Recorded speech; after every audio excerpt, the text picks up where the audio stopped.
Hi, welcome to The Inner Way. I'm your host, Father David Smith. We are going to continue our series of looking at the spiritual classic, Unseen Warfare.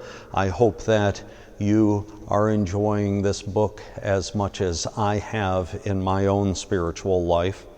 We're going to chapter 18 today. Last week we were talking a little bit about focusing our attention on one particular passion and overcoming that passion before moving on to anything else.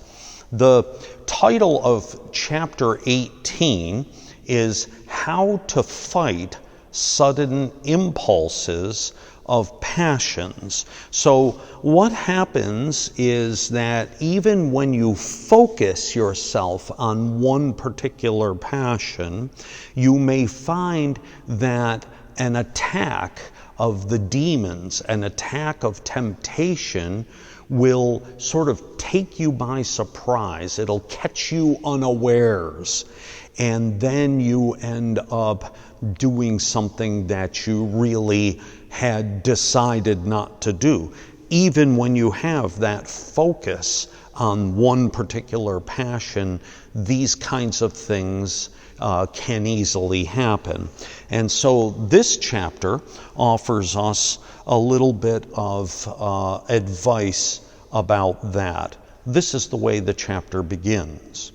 If, my beloved, you are not yet accustomed to overcome sudden impulses and the excitement of passions roused, for example, by insults or by other clashes, I advise you to do this. Make it a rule every morning while you still sit at home to review in your mind all the occasions you may meet with in the course of the day, both favorable and unfavorable, and visualize the passionate impulses, lusts, and irritations they may provoke.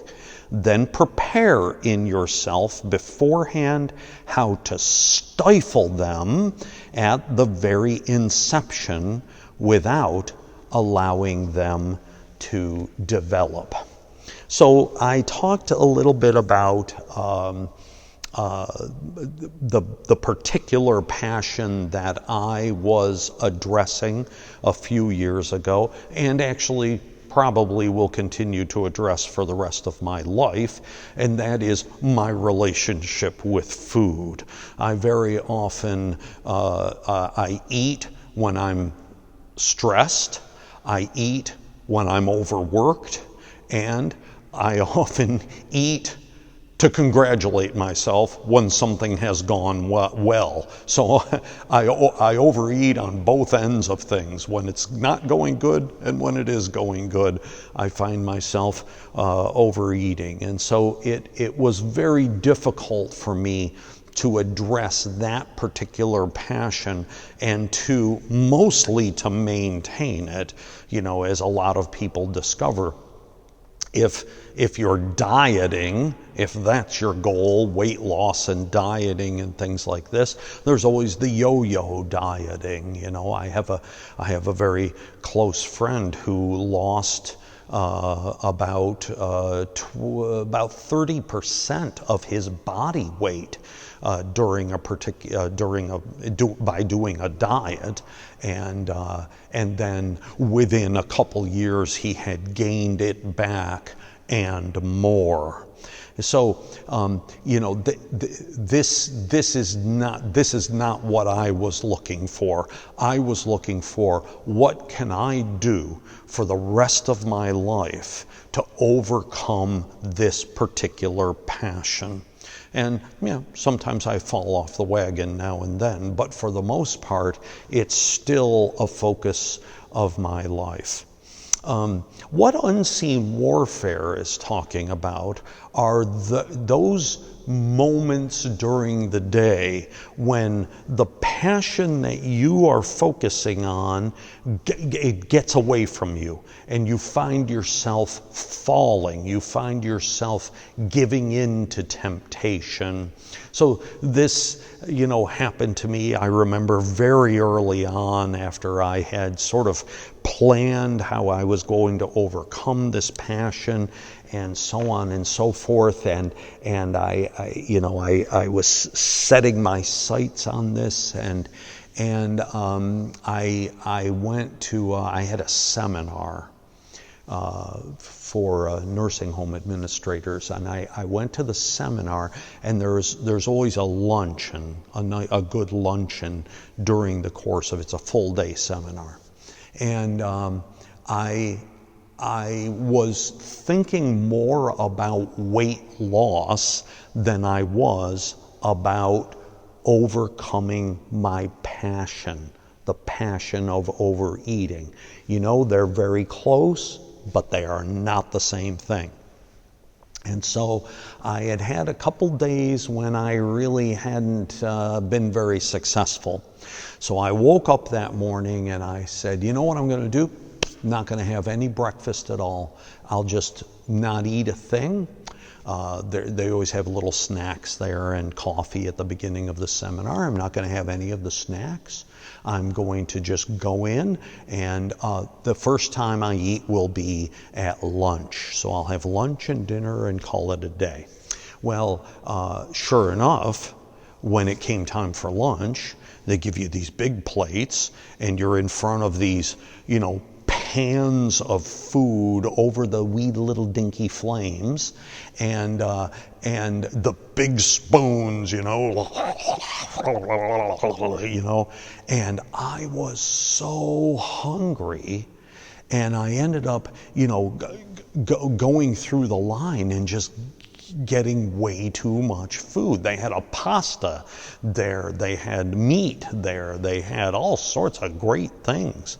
And desserts and everything. And so, it's later that afternoon as I'm sitting in the seminar, going in and out of a food coma, that I think, how did I do that? I've completely messed it up again. And so what I needed to do, and I had to take these seminars several times a year for a number of years. What I decided to do is, okay, I'm going to wake up in the morning. I'm going to say, today is one of those seminars. Here's what I'm going to do.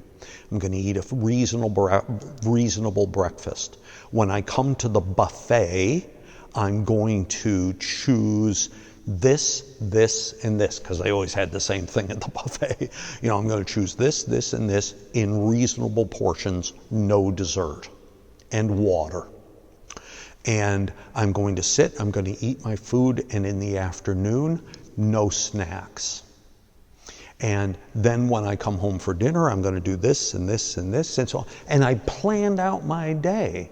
Where am I going to be tempted? Where am I going to fall? Where are the demons going to attack me the most? Oh, okay, one thing I know is at the buffet. So I'm going to plan before I even go there. I'm going to think about it, and I'm going to plan ahead. And sure enough, that was the first time that I made that terrible mistake was the last time. And every single time I had one of those seminars, I was able to go and to plan ahead and eat reasonably. And you know what? I felt better in the afternoon. I felt better going home. I just felt better the whole day long. It was giving up that, the gobbling of food, giving that up. It isn't like I suffered. I got enough to eat, but it was even that I felt better in my soul as well as my body. So this is the advice that unseen warfare gives us. If you're going to get attacked, 9 times out of 10, you're going to know in the morning when you wake up that that's going to happen. A person, a situation, a habit, whatever the case may be, you know that it's coming, and you plan prayerfully. You ask God for help. You plan ahead, and then you're able to overcome that passion as you had decided to before. So next week we're going to continue to look at chapter 18 because there are a couple of passages and pieces of advice in chapter 18 that are just really golden for us as we, seek unity with God and look at the steps that we need to take to be able to get there. I hope you can join us next week, and until then, God bless you, and I'll see you in church.